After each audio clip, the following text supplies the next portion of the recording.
ഈ 27 നക്ഷത്രങ്ങളിൽ ചില നക്ഷത്രങ്ങൾക്ക് ദോഷം വരുന്നു എന്ന് പറഞ്ഞാൽ അത് വരണം എന്നില്ല. നമുക്ക് തരുന്ന സൂചനകളാണ്. ആ സൂചനകൾ കണ്ടിട്ട് നമ്മൾ അതിൽ നിന്നും രക്ഷപ്പെടാനുള്ള മാർഗങ്ങളാണ് തേടേണ്ടത്.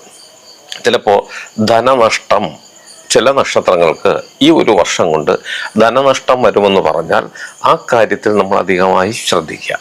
ധനം കൈകാര്യം ചെയ്യുന്ന രീതികളിൽ ശ്രദ്ധിക്കുക.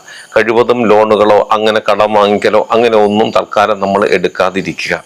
അതുപോലെ ആർക്കെങ്കിലും കടം കൊടുക്കണം എന്ന് തോന്നിയാൽ പോലും അത്രയും വിശ്വാസമുള്ളവർക്ക് മാത്രം കൊടുക്കുക. അങ്ങനെ കൊടുത്താൽ പോലും ചിലപ്പോൾ നമ്മൾ ഈ ഒരു വർഷത്തിനുള്ളിൽ ധനനഷ്ടം, അങ്ങനെയും നമുക്ക് ധനനഷ്ടങ്ങൾ വരാം. ആവശ്യമില്ലാത്ത സാധനങ്ങൾ, അത്യാവശ്യമുള്ള സാധനങ്ങൾ മാത്രം വാങ്ങിച്ചു കൂട്ടുക. ആവശ്യമില്ലാത്ത സാധനങ്ങൾ നമ്മൾ വാങ്ങിക്കാതിരിക്കുക.